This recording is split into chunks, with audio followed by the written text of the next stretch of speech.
طبیعت جو ہے نا وہ انفیکشن ہلکا پھلکا، گلا خراب، بخار، آنکھوں میں انفیکشن، وہ لگاتار چلا آ رہا ہے اور اس میں کچھ ٹائم لگے گا، صحیح ہو جائے گا۔ میں اپنے وعدے پر آ گیا، جو وعدہ تھا جناب، حالانکہ آج میں لاہور سے آیا ہوں، طبیعت میری صحیح نہیں تھی اتنی، اور اب بھی جو میزبان صاحب ہیں ان سے میں عرض کروں کہ اب بھی میں گولی کھا کر آیا ہوں یہاں درد کی، گھر سے نکلتے وقت۔ تو اس مقدس اور پاک اور مطہر محفل میں آپ سے چند باتیں کرنے کے لیے میں نے اللہ کے کلام قرآن مجید کی 2 آیتوں کا سہارا لیا۔ ابھی مولانا شاکر صاحب گفتگو فرما رہے تھے،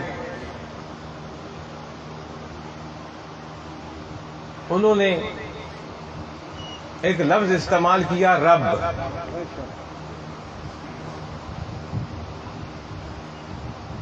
وقت کی قلت کی وجہ سے وہ اس کی وضاحت نہیں کر سکے، مختصر سی وضاحت انہوں نے کی، اور انہوں نے عرض کیا کہ اللہ کے ناموں کے بعد، اللہ نام کے بعد سب سے بڑا لفظ رب ہے۔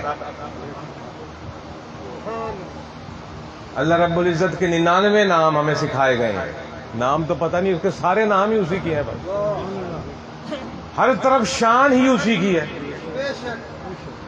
جو ہمیں نام تعلیم کیے گئے ہیں وہ 99 ہیں، اللہ اور اس کے بعد رب۔ رب لفظ کا بہت ہی گہرائی سے اس کو سمجھنا چاہیے کہ اس لفظ کا معنی کیا ہے۔ جب تک رب کا ہم نہ سمجھے کہ رب کیا ہے، رب کس کو کہتے ہیں، ہم دین کو نہیں سمجھ پائیں گے۔ میں انتہائی سادہ گفتگو کروں گا، جتنی میرے گلے نے اجازت دی۔ نعرہ تکبیر، نعرہ رسالت، نعرہ غوثیہ، میدان حضور نازے جہاں جاری رہے گا۔ جناب والا، جب ہم قرآن اٹھاتے ہیں، جن خوش قسمتوں کو اللہ تعالیٰ نے توفیق دی اور وہ قرآن کی تلاوت کرتے ہیں اور قرآن پڑھنا شروع کرتے ہیں، اللہ ہم سب کو قرآن کی تلاوت کی اور قرآن پر عمل کی توفیق عطا فرمائے۔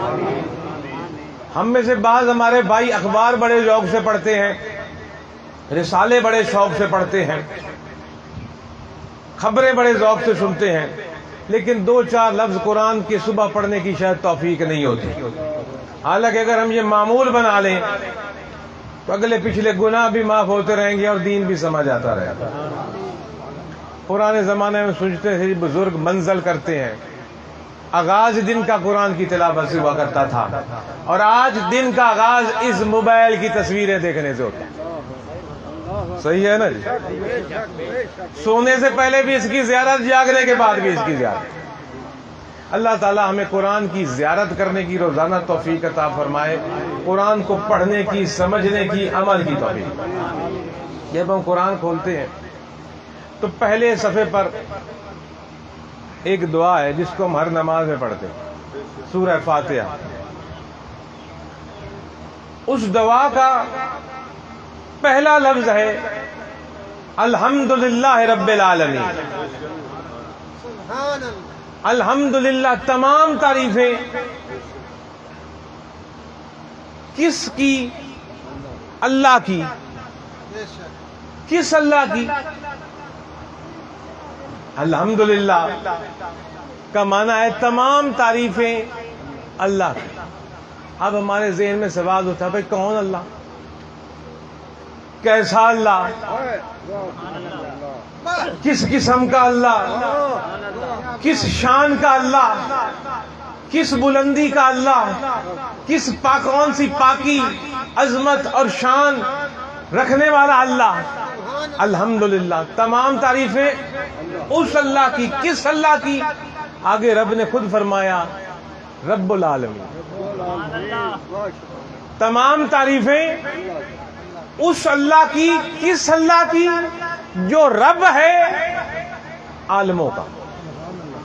یہ قرآن مجید کی پہلی آیت ہے، قرآن مجید کی پہلی آیت ہے جس میں اللہ رب العزت نے کھولا کہ تمام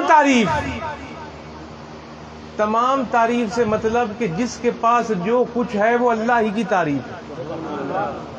میرے پاس جو کچھ ہے میرا تو نہیں ہے نا،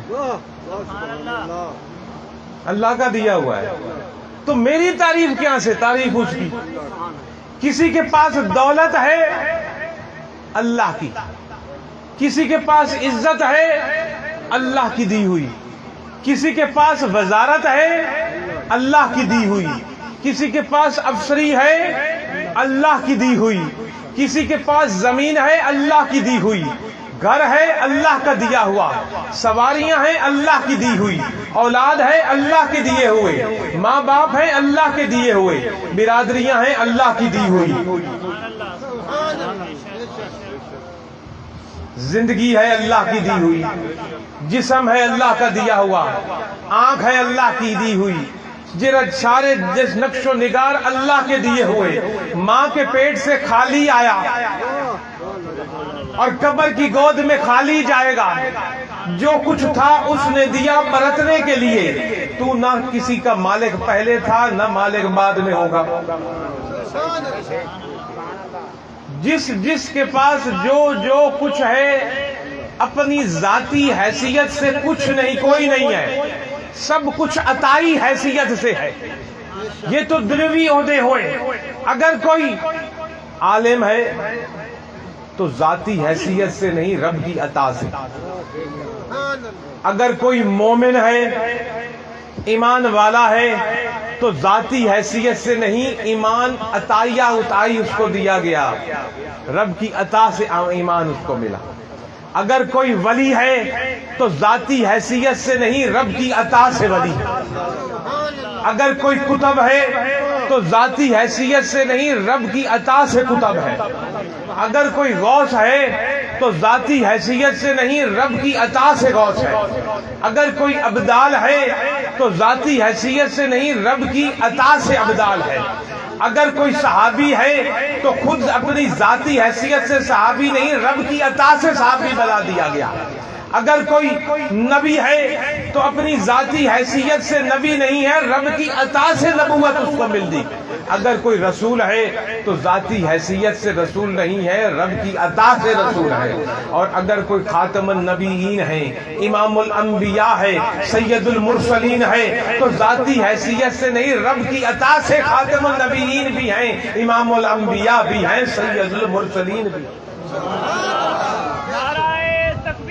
نعرہ رسالہ، نعرہ حیدری، فیضان حضور ناز جہاں۔ تو ہمیں اس بات کو تسلیم کرنا پڑے گا کہ ہمارے پاس جو کچھ ہے اس کا ہے۔ اگر یہ ہمارے دل و دماغ میں یہ چیز بیٹھ جائے کہ میرا کچھ نہیں، سب اس کا ہے، تو یہ تکبر ختم ہو جائے گا، یہ انائیت ختم ہو جائے گی، یہ میں ختم ہو جائے گا۔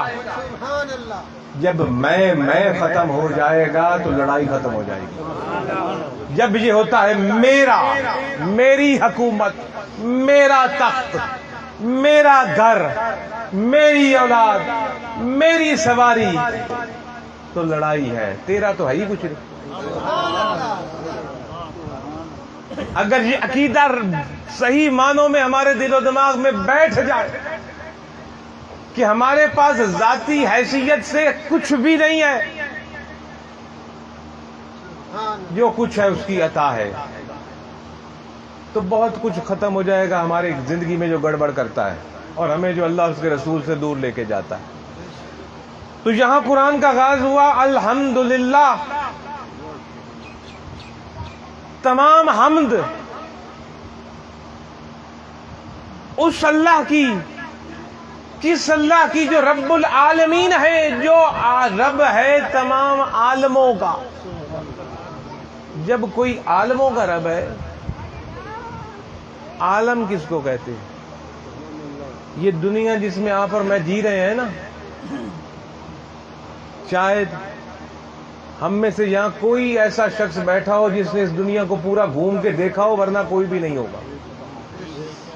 اگر کوئی یہ دعویٰ کرے بھی صحیح کہ میں نے پوری دنیا گھوم لیا ہے، تو وہ کچھ ملک گھوم لیا ہوگا اس نے، دنیا کے چپا چپا وہ نہیں گھوم سکتا، نہ سمندروں کی گہرائی میں جا سکتا ہے، نہ بلند ترین پہاڑوں کی چوٹیوں پر وہ پہنچ سکتا ہے، نہ ریگستانوں میں پہنچ سکتا ہے۔ چند شہروں میں، ملکوں میں وہ جا کر کہتا ہے میں نے پوری دنیا گھوم لی۔ حقیقت میں پوری دنیا گھومنے والا کوئی نہیں ہے یہاں۔ یہ جو آپ کو پوری دنیا نظر آتی ہے، جس عالم کا رب اللہ رب ہے نا، یہ دنیا اس عالم کے آگے ایک ریت کا ذرہ بھی نہیں ہے۔ اللہ کی بڑائی اور بلندی ذرا اس سے بھاپ لو کہ اللہ جن عالموں کا رب ہے، ان عالموں میں سے ایک عالم کے آگے، تمام عالموں کا نہیں، ایک عالم کی بات کر رہا ہوں، جن تمام عالموں کا وہ رب ہے، ان عالموں میں سے ایک عالم کے آگے بھی یہ دنیا ریت کے ذرے سے بھی چھوٹی ہے۔ تو تعریف کس اللہ کی؟ جو تمام عالموں کا رب ہے۔ اب یہ آپ کو تھوڑی سی حقیقت پتہ چل گئی کہ عالم کیا ہے اور رب کی، اس اللہ کی تعریف کیا ہے۔ اب رب کس کو کہتے ہیں؟ یہ بھی تو اللہ کہہ سکتا تھا میں اللہ ہوں تمام عالموں کا، کہا سکتا تھا نا جی کہ میں اللہ ہوں تمام عالموں کا۔ رب نے فرمایا تمام تعریفیں اس اللہ کی، کس اللہ کی؟ جو رب ہے سارے عالموں کا۔ رب کہتے ہیں پالنے والے کو۔ رب کس کو کہتے ہیں؟ پالنے والے کو۔ تو وہ اللہ پالنے والا ہے ان تمام عالموں کو اور عالموں میں بسنے والی مخلوق کو۔ تو اور میں بھی اس مخلوق کا ایک حصہ ہیں۔ یہ جو آپ کو پرندے اڑتے ہوئے نظر آ رہے ہیں، ان کو پالنے والا بھی وہ ہے۔ یہ جو مکھیاں ادھر سے ادھر اور ادھر سے ادھر بیٹھ رہی ہیں، ان کو پالنے والا بھی وہ ہے۔ یہ جو زمین پر چونٹیاں نباتات رینگتے ہیں، ان کو پالنے والا بھی وہ ہے۔ جو زمین کے نیچے مٹی کے اندر کیڑے مکوڑے رہتے ہیں، ان کو بھی پالنے والا وہ ہے۔ جو پانی کی تہوں میں مچھلیاں پھر رہی ہیں، ان کو پالنے والا بھی وہ ہے۔ ایسی مخلوقات جن کو ہماری آنکھ نہیں دیکھ سکتی، یا خوردبین لگاؤ تو آپ کو نظر آئے گی اڑتی پھرتی، ان کو پالنے والا بھی وہ ہے۔ صرف اس دنیا میں ہی نہیں، یہ جتنے ستارے آپ کو نظر آ رہے ہیں، ہر ستارہ ایک عالم ہے اور ہر ستارے میں مخلوق ہے، ان تمام کو پالنے والا بھی وہ رب ہے۔ ہر چیز کو، ہر شے کو پالنے والا وہ ہے۔ رب العزت نے فرمایا اس اللہ کی تعریف جس کو، جو کہ ساری کائنات، سارے عالموں اور پالموں میں رہنے والی مخلوقات کو پالنے والا ہے، تمام تعریفوں کے لائق وہ اللہ ہے۔ اب یہ رب لفظ جو ہے، یہ اس کی میں نے آپ کو ایک مختصر سی تفصیل بتائی ہے۔ یہ ملک کا پورا حق ادا تو دنیا کا کوئی عالم نہیں کر سکتا۔ میرے جیسے جاہل نے کیا کرنی ہے بھائی آپ کے سامنے، جو بول بھی صرف اس لیے رہا ہے کہ میری نسبت کسی نیک سے ہے، اور آپ سن بھی اسی لیے رہے ہیں کہ آپ کی نسبت بھی کسی نیک سے ہے۔ ہماری نسبت اس مومن سے نہ ہوتی جس مومن کا نام سید محمد عبداللہ شاہ رحمت اللہ علیہ ہے، تو نہ میں کسی کام کا، نہ آپ کسی کام کے۔ نعرہ تکبیر، نعرہ رسالت، نعرہ حیدری، آستانہ عالیہ سید محمد عبداللہ شاہ قادری، آستانہ عالیہ سید محمد عبداللہ شاہ قادری۔ جس وقت میں یہ سمجھوں کہ میں کوئی بہت بڑا عالم ہوں اور یہاں فلسفے جھاڑ رہا ہوں، مجھ سے بڑا پھر جاہل کوئی نہیں ہوگا۔ وہی نسبت ہے جس نے توفیق دی کہ میں بول رہا ہوں۔ اور وہی نسبت ہے جس نے توفیق دی کہ آپ سن رہے ہیں، وہ نسبت ہے اللہ کے رسول کی، تیرے اور میرے پیر کی، کہ ہمیں یہ نیک کام ہم سے کروا رہا ہے۔ تو میرے محترم پیر بھائیوں اور مسلمان بھائیوں، یاد رکھیے قرآن کا آغاز بھی رب العالمین سے ہے، اور جب ہم قبر میں جائیں گے تو وہاں بھی ہم سے یہی سوال ہوگا، من ربو کا۔ یہ نہیں پوچھا جائے گا کہ تیرا اللہ کون ہے، یہ پوچھا جائے گا تیرا رب کون ہے۔ یہ نکتہ تو دیکھو نا بھائی، قبر میں جب ہم گئے تو نہیں پوچھا جائے گا، یہ حدیثیں ہیں، حدیث تو بخاری میں مسلم میں ملتا ہے، کہیں 3 سوال ملتے ہیں، کس جگہ پر 1 سوال ملتا ہے، 1 سوال بھی آتا ہے حدیث میں، آخری والا سوال چند حدیثوں میں 1 آیا ہے۔ قبر میں جب بندے کو لٹایا جاتا ہے تو 3 سوال پوچھے جاتے ہیں، بعض حدیث کی روح سے صرف 1 سوال پوچھا جاتا ہے۔ 3 سوال کون سے پوچھے جاتے ہیں؟ تیرا دین کیا ہے،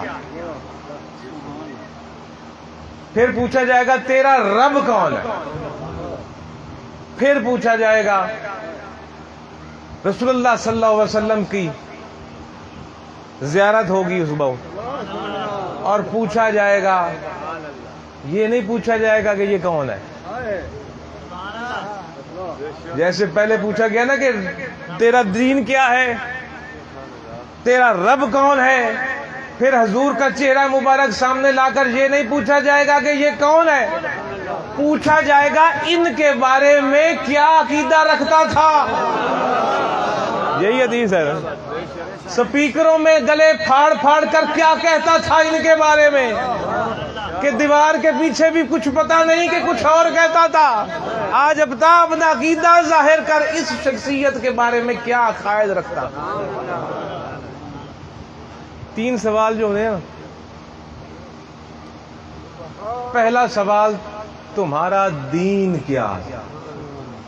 اب اسلام کی ہر چیز میں میرے بھائیوں جو پیچھے بیٹھے ہوئے ہیں ان کو بھی سمجھ آ رہی ہے نا میری بات، بڑی گہرائی ہے۔ دین کس کو کہتے ہیں؟ یہ نہیں کہا گیا تیرا مذہب کیا تھا، یہ سوال نہیں ہوا تیرا مذہب کیا ہے، دین کیا ہے۔ دین کہتے ہیں نظام زندگی کو، نظام زندگی، میرا اٹھنا بیٹھنا چلنا پھرنا، کاروبار کرنا، تجارت کرنا، دکانداری کرنا، سیاست کرنا، حکمرانی کرنا، ججی کرنا، تھانے داری کرنا، زمیندارہ کرنا، بالوں کو پالنا، کمانا، ماں باپ سے سلوک رکھنا، اولاد سے کیا سلوک رکھنا، برادریوں سے کیا سلوک رکھنا، دوستوں یاروں سے کیسا برتاؤ کرنا۔ مطلب کہ تیرا دین کیا تھا، مطلب دنیا میں تیرا وے آف لائف کیا تھا، نظام حیات کیا تھا، کیسے سوتا تھا، کیسے اٹھتا تھا، کیسے پیتا تھا، کیسے کھاتا تھا، کیسے چلتا تھا، کیسے کاروبار کرتا تھا، کیسا ماں باپ سے رکھ رکھاؤ تھا، کیسے برادری سے تیرا سلوک تھا، کیا کماتا تھا، کہاں سے کماتا تھا، کہاں خرچ کرتا تھا، بڑے سے کیسے بولتا تھا، چھوٹے سے کیسے بولتا تھا، سفر کیسے کرتا تھا، تیرا اٹھ باٹھ کیسا تھا۔ یہ پہلا سوال ہوگا قبر میں۔ آگے سے بندہ کہے گا، جو مومن ہوگا، اسلام، مطلب جو تیرے رسول نے ہمیں سیرت دکھائی میں اسی پر چلا، جیسے حضور نے کھایا میں اس انداز سے کھاتا تھا، جیسے حضور نے پیا میں اس انداز سے پیتا تھا، جیسے حضور نے عبادات کی، نماز پڑھی میں ویسی نماز پڑھتا تھا، جیسے حضور نے تیرے محبوب نے روزہ رکھا میں ویسے رکھتا تھا، جیسے تیرے حبیب نے زکوٰۃ ادا کی، حج ادا کی میں ویسے ادا کرتا تھا، جیسے تیرے حبیب نے اپنے ماں باپ سے سلوک رکھا میں ویسا سلوک رکھتا تھا، جیسے تیرے حبیب نے چھوٹے بچوں سے رویہ اختیار کیا میں وہ رویہ اختیار کرتا تھا، جیسے تیرے حبیب نے تجارت کی میں ویسی تجارت کرتا تھا، جیسے تیرے حبیب نے سیاست کی میں ویسی سیاست کرتا تھا۔ جس انداز سے تیرا حبیب پانی کا گھونٹ بھرتا تھا میں ویسے ہی بھرتا تھا، جس طرح وہ لقمے چباتا تھا میں ویسے ہی چباتا تھا۔ الغرض رسول اللہ صلی اللہ علیہ وسلم کی اداؤں کو اختیار کر لینے کا نام دین ہے، جس کو آپ دین محمدی کہتے ہو۔ اور یہاں پہلا لفظ ہوگا تیرا دین کیا تھا، کیسا چلتا تھا، کیسے پھرتا تھا، کیا کرتا تھا، وہ تو بتا۔ جب یہ بندہ سوال بتا دے گا کہ میرا دین اسلام تھا، جب وہ کہے گا میرا دین اسلام تھا، تو اس کا مطلب کہ حقوق اللہ بھی ادا کرتا تھا، حقوق العباد بھی ادا کرتا تھا۔ لو لفظوں میں بات میں نے سمو دی۔ پھر دوسرا سوال ہوگا من ربو کا، تیرا رب کون تھا؟ اب یہ سوال اٹھتا ہے کہ یہاں اس سوال کی تک کیا بنتی ہے؟ جب میں نے بتا دیا کہ میرا وے آف لائف اسلام ہے، جب کوئی کہے کہ میں اسلام میں داخل ہو گیا تو لازمی بات ہے اس نے کہا ہوگا لا الہ الا اللہ، اس نے کہا ہوگا محمد رسول اللہ۔ جب کوئی اسلام میں داخل ہوا تو اس نے لازماً کہا ہوگا اشہد اللہ الہ الا اللہ واشہد ان محمدا عبدہ ورسولہ۔ تو یہ دوسرا تک کیا بنتا ہے کہ اب پوچھا جا رہا ہے تیرا رب کون ہے؟ رب کا مطلب پوچھا جا رہا ہے تیرے پالنے والا کون تھا دنیا میں، کہ تو جو یہ کہہ رہا ہے کہ میرا وے آف لائف اور نظام حیات اسلام ہے، اگر تیرا نظام حیات اسلام تھا دنیا میں تو اب ذرا یہ تو بتا کہ تیرا یہ عقیدہ کیا تھا کہ تجھے دنیا میں پالا کس نے؟ کیا ماں باپ نے پالا؟ کیا تیرے خاندان نے پالا؟ کیا تیری زمینوں اور جاگیروں نے پالا؟ کیا تیری نوکری اور پے نے پالا؟ کیا رشتہ داروں نے پالا؟ کیا قلعے نے پالا؟ کیا فیکٹری نے پالا؟ کیا دکان نے پالا کہ رب نے پالا؟ سمجھ رہے میری بات؟ وہ اللہ جو رب ہے کیا وہ پالنے والا تھا کہ کہیں سے اگر رقم آئی تو تو نے یہ سمجھ لیا کہ فلانے نے دی؟ ابھی یہاں ایک صاحب آئے، انہوں نے مجھے ایک نوٹ پکڑایا، میں نے اس کو دے دیا، وہ اس نے مجھے تو نہیں دیا، مجھے تو آپ مجھے 10 روپے پکڑاؤ، 50 پکڑاؤ، 100 پکڑاؤ، خدا گواہ ہے میرے دماغ میں کبھی ایک دفعہ نہیں آتا کہ مجھے اس نے دیا۔ یہ صدیق ببر صاحب سامنے بیٹھے ہیں، مجھے کچھ دے، میں ممبر رسول پہ بیٹھا ہوں، کبھی یہ خیال نہیں آیا میرے دل میں جو مجھے کسی نسبت کے صدقے یہ ملا کہ مجھے صدیق نے 10 روپے دیے، اس کے ہاتھ سے دینے والا رب۔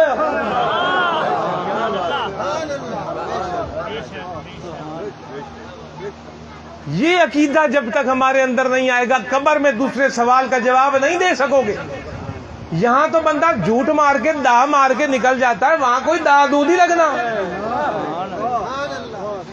یہاں تو چشمگیر گواہ مکر جاتے ہیں اور بندہ پیسے دے کے ان کو پھیر لیتا ہے عدالتوں میں، وہاں تو چشمگیر گواہ تیرے اعضاء ہونے ہیں، تیرے ہاتھ نے تیرے بارے میں گواہی دینی ہے، تیرے پاؤں نے گواہی دینی ہے، تیری آنکھ اور منہ اور زبان نے گواہی دینی ہے کہ یہ کچھ ہم سے یہ کرتا تھا۔ تو نہ وہاں گواہ بھاگنے والے، اور جس جج کے آگے گواہیاں بھگتنی ہیں نا، وہ جج دلوں کے حال بھی جانتا ہے، جس کو رب العالمین کہا جاتا ہے۔ تو وہاں سوال ہوگا اچھا یہ تو کہہ رہا ہے کہ میرا وے آف لائف اسلام تھا، میرا نظام زندگی گزارنے کا انداز اسلام تھا، اب یہ تو بتا دنیا میں تجھا رب کون تھا، پالنے والا کون تھا؟ کیا نوکری نے پالا تجھے؟ پیو دادے کی وراثت نے پالا؟ مکان کے کرائے نے پالا؟ کہ پیچھے دینے والا وہ ہے؟ وہ دینے والا نہ دے تو زمین سے تو ایک دانہ نہ نکلے، وہ دینے پہ نہ آئے تو تیری دکان پہ پڑی ہوئی ایک چیز بھی نہ بکے، وہ دینے پہ نہ آئے تو تیرا کارخانہ ہی نہ چلے، وہ دینے پر نہ آئے تو کچھ کسی طرف سے مل نہیں سکتا، جب وہ دینے پہ آتا ہے۔ تو یہ جو پرندے اڑ رہے ہیں کہاں نوکری کرتے ہیں؟ یہ بگلے، یہ کوے، یہ آپ کی چڑییں، یہ کبوتر،